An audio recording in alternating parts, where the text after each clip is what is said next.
Geng, oke, hari ini kita bakal kembali membahas Iran dan Israel. Sekali lagi gue ingatkan ya, pembahasan ini tidak bermaksud untuk melanggar aturan atau pedoman YouTube ataupun membuat sesuatu yang dilarang oleh YouTube, karena tujuan dari pembahasan ini adalah sekedar untuk informasi dan semoga bisa menjadi edukasi untuk kita semua. Oke, kita beberapa hari lalu sempat istirahat ya, beberapa kali membahas tentang perang Israel dan Iran. Nah, kali ini rangkuman tentang update perangnya udah ada gitu ya, dan beberapa hal yang akan kita bahas. Yang pertama itu adalah tentang kerugian yang dialami oleh Israel ketika berperang melawan Iran yang jumlahnya cukup fantastis gitu geng. Dan setelah rugi dalam berperang melawan Iran, ternyata pemerintah Israel juga dituntut oleh masyarakatnya untuk mengganti rugi rumah mereka yang sudah dibombardir akibat perang. Waduh, udah harus beli rudal, udah harus beli penangkal rudal ya kan, karena peluru-peluru Iron Dome itu kan perlu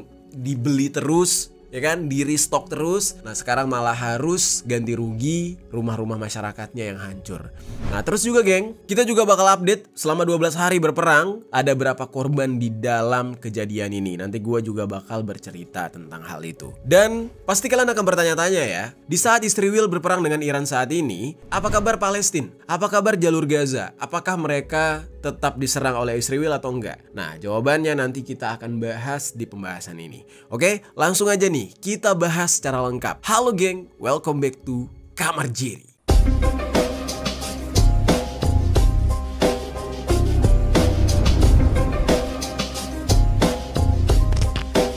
Geng, untuk pembahasan yang pertama, kita akan bahas dulu nih kerugian besar yang dialami oleh Israel ketika berperang melawan Iran.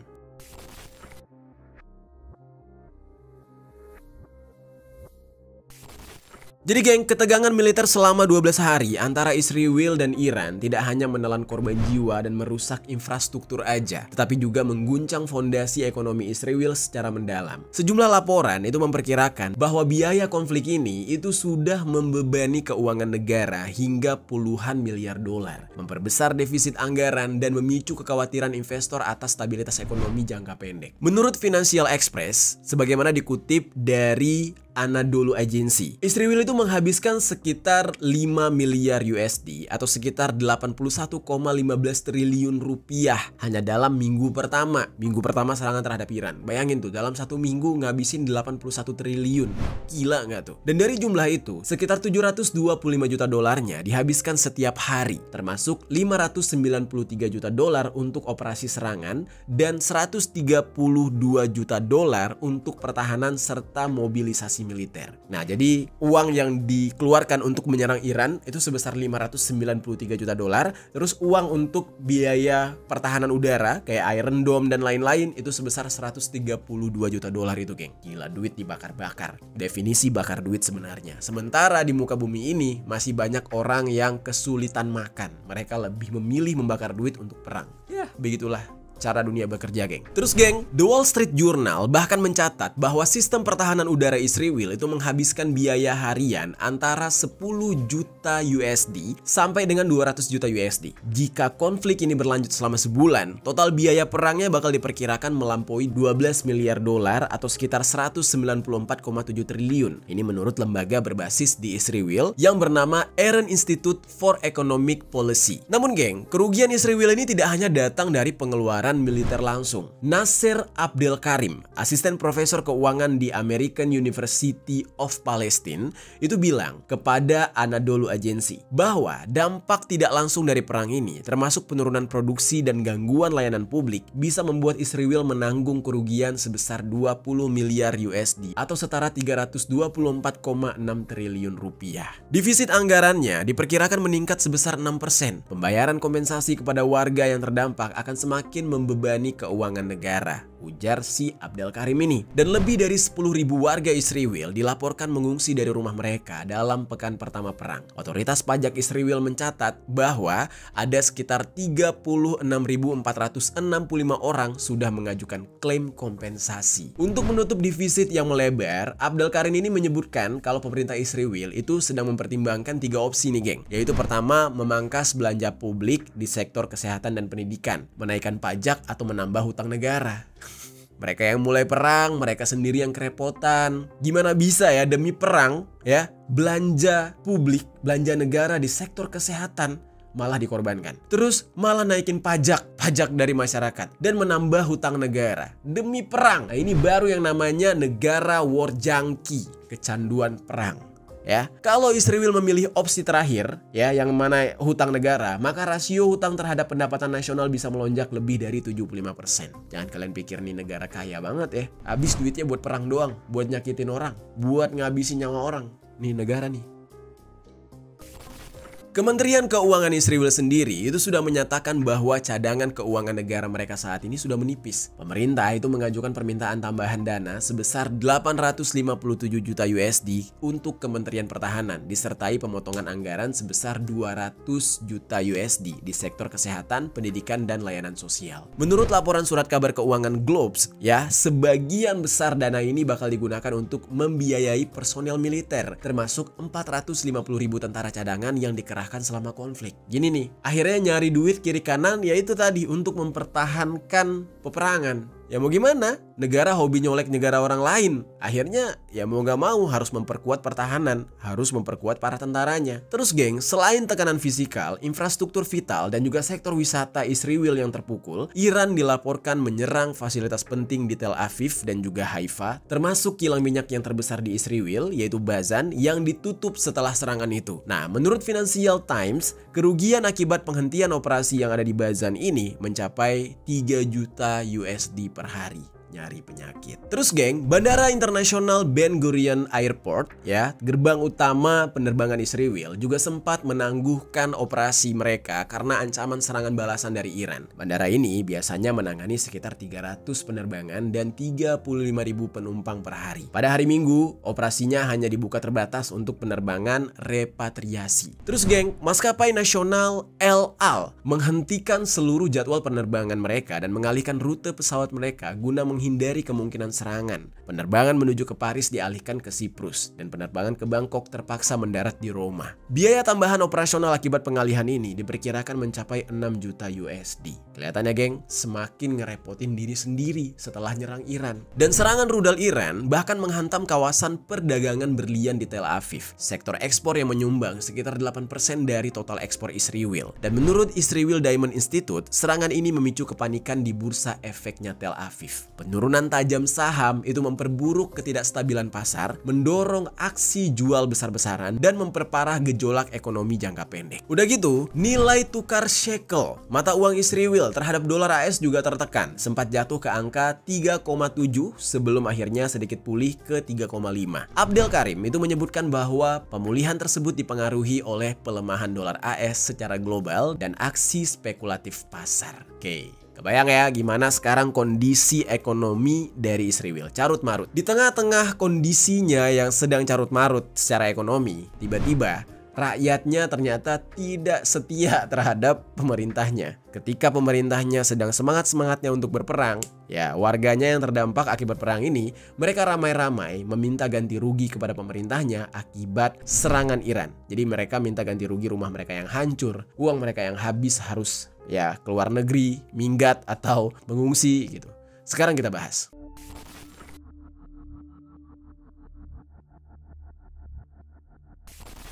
Jadi geng, warga Israel beramai-ramai mengajukan ganti rugi kepada pemerintah Israel atas kerusakan material yang mereka rasakan akibat perang dengan Iran. Hampir 39.000 klaim, yang mana ini merupakan klaim kompensasi atau permintaan ganti rugi yang diajukan. Dikutip dari Detik News, dari laporan surat kabar Israel Yediot Ahronot, ya, seperti dilansir Anadolu Agency. Di sana disebutkan dana kompensasi pada otoritas pajak Israel sudah menerima sekitar 38.700 klaim kompensasi sejak awal konflik Israel dan Iran pada 13 Juni lalu. Beda banget ya ketika mereka perang lawan Hamas di Gaza, jalur Gaza, gak ada nih yang kayak gini nih. Malah masyarakatnya seneng gitu. Nah, giliran lawan Iran malah minta ganti rugi. Dari berbagai klaim kompensasi tersebut, Yediot Ahronot itu menyebutkan ada sekitar 30.809 permintaan ganti rugi untuk kerusakan rumah, bangunan, dan 3.713 permintaan ganti rugi untuk kerusakan kendaraan, dan 4.085 permintaan ganti rugi untuk kerusakan pada peralatan serta barang-barang lain. Nah, sementara itu geng, laporan terpisah dari situs web Israel Bahadrei Haredim namanya, itu menyebutkan bahwa ada lebih dari 24.932 klaim kompensasi yang diajukan di area Tel Aviv. Kemudian ada sebanyak 10.793 klaim kompensasi lainnya diajukan di area kota Ashkelon. Sejauh ini, belum ada perkiraan finansial atau besaran total ganti rugi yang diminta oleh warga Israel kepada pemerintahnya. Tapi berdasarkan laporan dari Financial Express, Israel sudah menghabiskan sekitar 5 miliar USD atau sekitar 81 triliun pada minggu pertama serangan terhadap Iran yang diklaim bertujuan untuk mencegah Teheran memproduksi senjata nuklir. Ternyata kerugiannya malah bertambah lebih banyak. Jadi bisa kebayang ya geng, gimana kondisi Israel sekarang? Kalau kalian bertanya-tanya apakah Israel masih bisa melanjutkan perangnya? Ya jawabannya dari sini aja kalian bisa lihat sendiri. Dukungan dari masyarakatnya aja sebenarnya nggak ada. Masyarakatnya juga nggak mau rugi atas perang ini. Ini adalah ambisi dari pemerintah Netanyahu. Sekarang kita bakal masuk nih geng ke dalam pembahasan berapa jumlah korban dalam perang Iran melawan Israel ini dari kedua belah negara yang kabarnya korbannya ada ribuan. Sekarang kita bahas.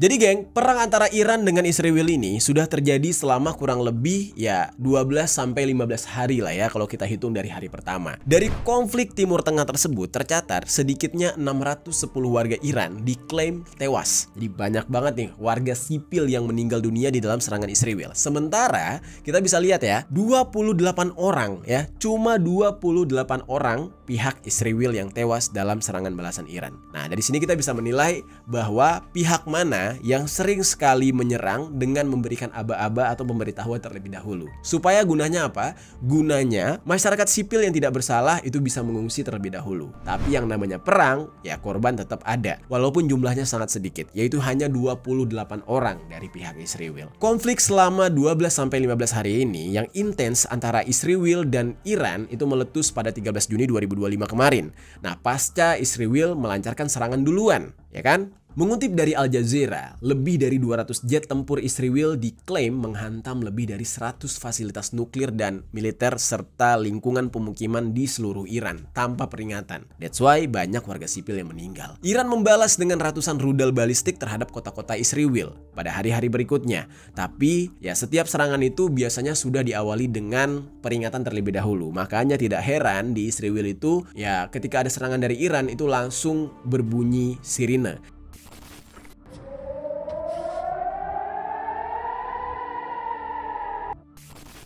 Ditambah lagi, memang Israel ini masyarakatnya sudah sangat paham bahwa negara mereka dibenci. Jadi mereka itu sudah mempersiapkan bunker bawah tanah dari mereka lahir gitu. Jadi mereka tuh udah mempersiapkan itu semua karena mereka tahu suatu hari mereka akan diserang. Dan tibalah pada harinya, mereka menemukan lawan yang sepadan yaitu Iran.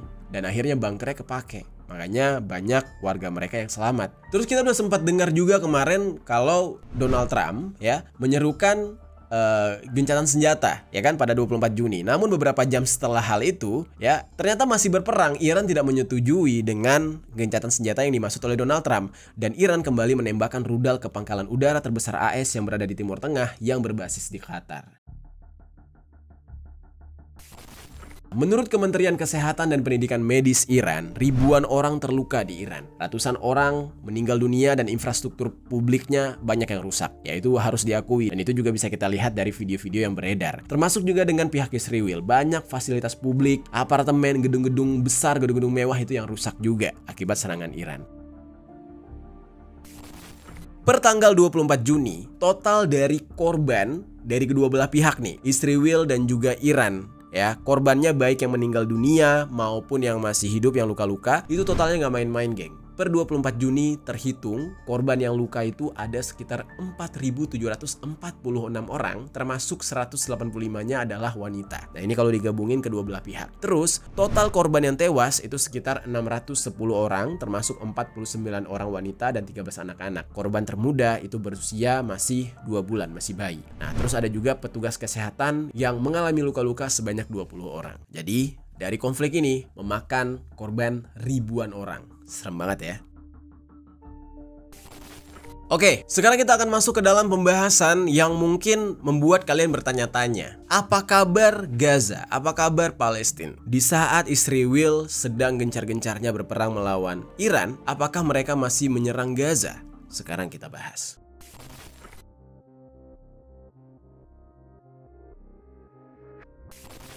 Jadi geng, di saat Israel sedang sibuk menyerang Iran, sebenarnya mereka berfokus kepada perang itu. Jadi masyarakat Gaza di saat itu sedikit bisa bernafas. Nah, namun sedihnya adalah ketika gencatan senjata terjadi antara Iran dan Israel, Gaza kembali menjadi bulan-bulanan dari pihak Israel. Nah, di saat itu Israel mengaku kembali fokus untuk menguasai jalur Gaza. Pihak Tel Aviv itu bertekad untuk memulangkan semua sandera yang tersisa dan membubarkan rezim Hamas yang didukung oleh Teheran. Nah, Iran disebut mendukung Hamas yang menguasai Gaza dan berperang melawan Israel sejak Oktober 2023. Ini tuduhan menurut Israel. Dan di saat itu, kepala staf militer Israel yang bernama Eyal Zamir, dia itu sampai bilang gini, "Sekarang kami berfokus beralih kembali ke Gaza," katanya, "untuk memulangkan para sandera dan membubarkan rezim Hamas. Nah, saya bangga memiliki hak istimewa untuk memimpin organisasi ini selama beberapa periode," kata dia. Gencatan senjata antara Israel dan Iran itu kabarnya sudah berlaku sejak Selasa. Dan setelah diwarnai kebingungan soal waktu dimulainya penghentian pertempuran udara antara kedua negara itu. Hal itu menyusul pengumuman mengejutkan dari Presiden Amerika Serikat Donald Trump.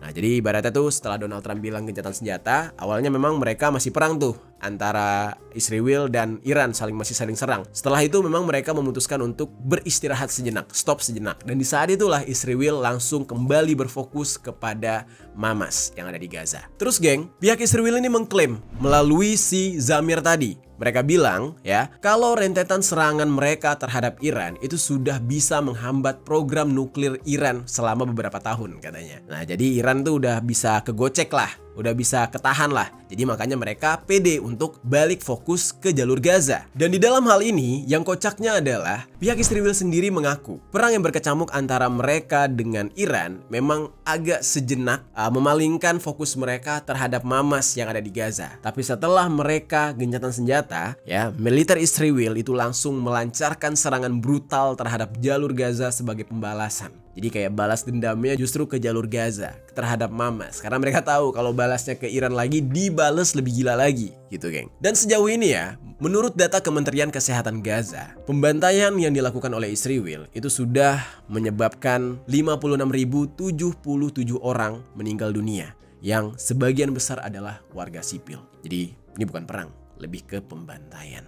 Terus geng, ketika mereka fokus ke jalur Gaza lagi ya, tepat di tanggal 25 Juni kemarin mereka udah mulai nyerang jalur Gaza lagi. Nah, di saat itu dari pihak Israel sendiri bahkan juga ada korban yang jatuh. Mereka mengumumkan bahwa 7 tentara mereka tewas di dalam pertempuran di jalur Gaza melawan Hamas. Dan salah satu yang tewas tersebut dikatakan adalah komandan peleton pasukan Israel. Nah, situs resmi militer Israel seperti dilansir oleh AFP pada hari Rabu itu mencantumkan nama 5 tentara dan sang komandan peleton tersebut dari batalion yang sama yang disebut gugur selama pertempuran di jalur Gaza bagian selatan. Waduh, udah nyerang Hamas, udah dibantai sama Iran, nyerang Hamas, ada yang meninggoy lagi. Nah, satu di antara 7 tentara yang tewas tersebut ya, itu tidak diungkap namanya pada situs militer Israel karena pihak keluarganya tidak memberikan izin. Jadi ya nggak dipublish lah. Kematian 7 tentara tersebut semakin menambah jumlah total tentara Israel yang tewas dalam perang yang berkecamuk di jalur Gaza sejak Oktober 2023 lalu. Dan dilaporkan oleh Tel Aviv bahwa lebih dari 430 tentaranya tewas dalam perang di Gaza sejauh ini. Dan setelah perang antara mereka dengan Iran agak redam, operasi militer Israel di jalur Gaza itu terus berlanjut. Dengan saat ini sudah diperkirakan 49 sandera yang masih ditahan oleh kelompok militan di daerah kantong Palestina tersebut. Termasuk 27 sandera yang diyakini oleh militer Tel Aviv sudah dieksekusi. Tapi ya kita nggak tahu bener apa enggak udah dieksekusi. Karena sejauh ini kan yang dipulangkan oleh Hamas biasanya pada sehat-sehat gitu. Sekarang, gue bakal masuk ke dalam pembahasan yang menurut gue ini cukup epic sih. Kita tahu ya geng, kalau senjata yang dipakai oleh Iran itu canggih-canggih banget ya. Nah, tiba-tiba terungkaplah sebuah fakta yang membuat Amerika Serikat murka ketika mereka mengetahui bahwa salah satu senjata yang digunakan oleh Iran untuk memerangi Israel dan bahkan memerangi Amerika sendiri ternyata ada yang memakai teknologi dari Tesla milik Elon Musk, yang mana ini basisnya di Amerika. Jadi semacam senjata makan tuan. Sekarang kita bahas bagian ini.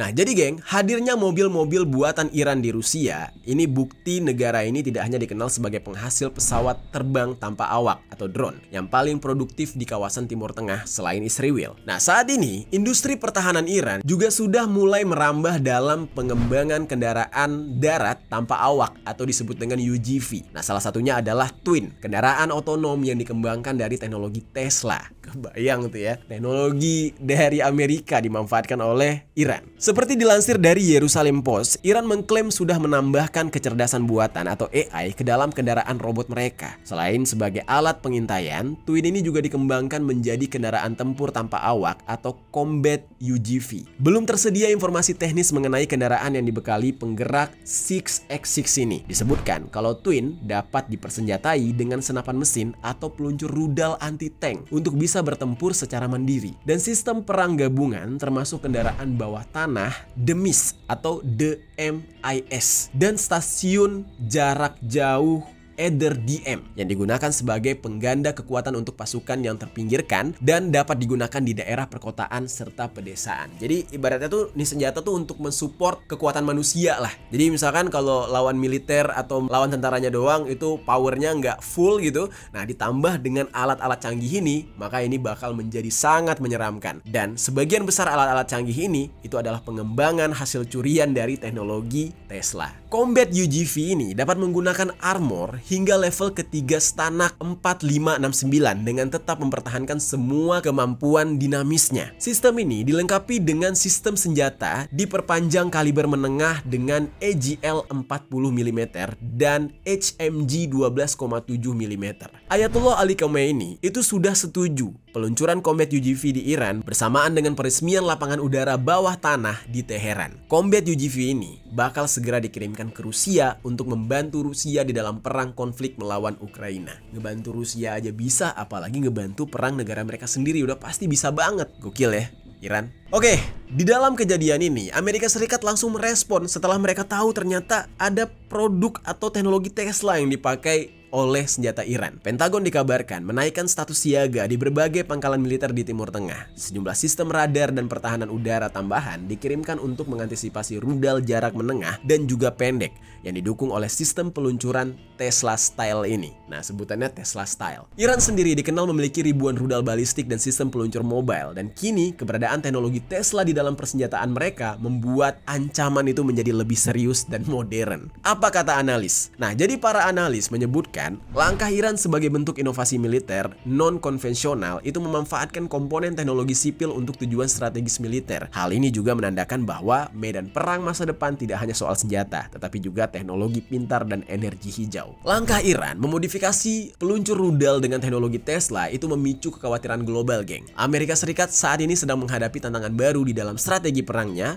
musuh yang semakin cerdas, cepat, dan nyaris tidak terdeteksi. Bahkan, ya, inovasi mereka justru dipakai oleh lawan. Emang seberapa canggih sih kendaraan tempur Iran hasil pengembangan teknologi Tesla ini? Jadi geng, dikatakan oleh Iran, desain dan produksi kendaraan tempur tidak berawak yang merupakan kombinasi dari kecerdasan buatan dan pengetahuan robotik itu dianggap sebagai salah satu pencapaian baru dari organisasi Jihad Kemandirian Militer Republik Islam Iran. Teknologi kecerdasan buatan atau AI itu merupakan salah satu teknologi baru yang sudah menunjukkan kepentingannya di segala bidang, terutama bidang militer. Selama beberapa dekade terakhir, angkatan bersenjata negara-negara besar sudah menggunakan teknologi ini. Contohnya ya bisa kita lihat dari robot-robot dan drone-drone milik Iran. Penggunaan kecerdasan buatan di dalam bidang robotika sudah sangat populer nih geng di dunia persenjataan atau militer selama beberapa tahun. Dan di dalam hal ini, dan mengingat pentingnya bidang kecerdasan buatan, pusat-pusat penelitian Republik Islam Iran sudah bekerja menuju penggunaan kecerdasan buatan di berbagai bidang. Penggunaan kecerdasan buatan di bidang-bidang seperti kendaraan robot, peluru artileri, simulator, dan drone sudah menjadi salah satu bidang penerapan teknologi ini yang paling penting di angkatan bersenjata. Dalam beberapa tahun terakhir, Angkatan Darat Militer Republik Islam Iran sudah bergerak menuju desain dan konstruksi UAV, kendaraan yang dikendalikan dari jarak jauh dengan berbagai aplikasi dengan menggunakan AI. Di dalam hal ini, organisasi ini sudah merancang beberapa produksi kendaraan tempur tanpa awak, tanpa ada yang ngendarain. Salah satunya adalah Nazir, Haider 1, dan juga Karakal. Ini adalah kendaraan tempur tidak berawak atau kendaraan yang dikemudikan dari jarak jauh yang diproduksi oleh Riset Kemandirian dan Organisasi Jihad yang masing-masing memiliki kegunaan dan karakteristiknya sendiri. Dan varian yang terbaru hingga berita ini ditayangkan itu belum tersedia informasi teknisnya, yaitu yang gua sebutkan sebelumnya yang memiliki penggerak 6x6. Nah, disebutkan namanya itu adalah Twin yang dapat dipersenjatai dengan senapan mesin atau peluncur rudal anti-tank untuk bertempur secara mandiri. Gokil. Tapi ya geng, kita kalau membahas senjata canggih Iran, kayaknya sebelum mereka meniru atau mengembangkan atau mencuri teknologi dari Tesla, mereka sendiri itu sudah memiliki senjata yang sangat berbahaya. Gue pengen membahas salah satu senjata mereka, yaitu jenis drone yang bisa dikatakan ini adalah drone tradisional lah. Drone tradisional buatan Iran, tapi wah ini mengerikan banget. Nanti ada videonya yang bisa kalian lihat. Nama drone-nya itu adalah drone Shahid 136 atau 136 milik Iran. Kita bahas.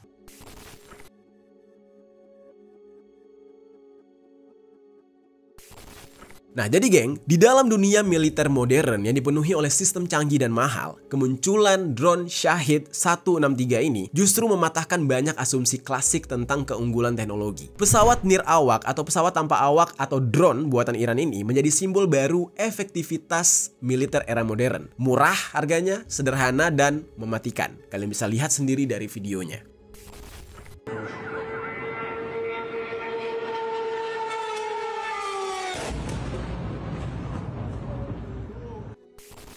Di dalam waktu singkat, Shahid 136 ini menjelma dari perangkat tidak dikenal menjadi senjata favorit di dalam konflik di berbagai penjuru dunia, dari Ukraina hingga Israel. Nah, Shahid 136 adalah drone kamikaze atau drone yang melakukan penghancuran diri yang dirancang untuk sekali jalan, jadi nggak bakal pulang lagi. Dikirim untuk meledakkan diri. Begitu diluncurkan, dia bakal melayang di udara mencari sasaran hingga akhirnya menukik dan meledak bersama hulu ledaknya. Dia ditenagai oleh mesin 2 tak sederhana dan baling-baling kayu.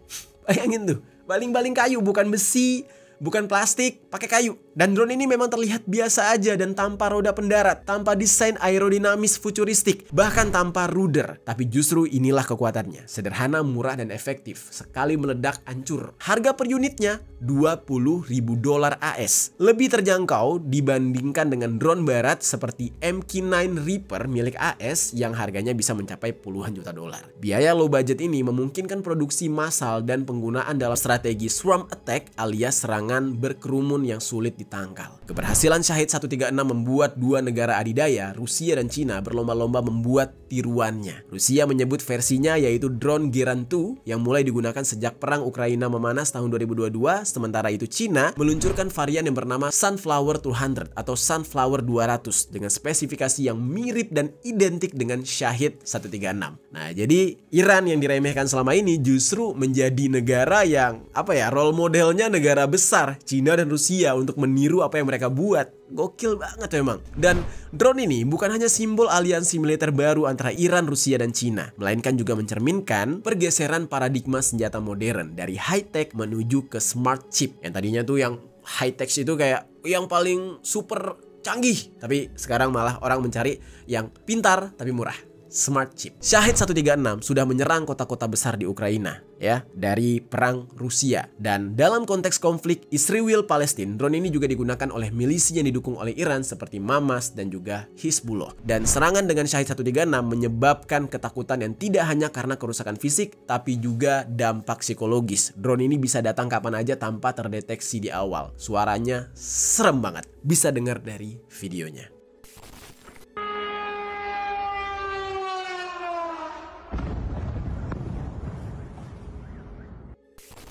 Oke geng, itu dulu pembahasan kita hari ini tentang update perang antara Israel dengan Iran. Yang mana Iran semakin memperlihatkan inovasi-inovasi dari senjata militernya yang membuat dunia merinding. Bagaimana menurut kalian tentang pembahasan kali ini? Coba tinggalkan komentar di bawah.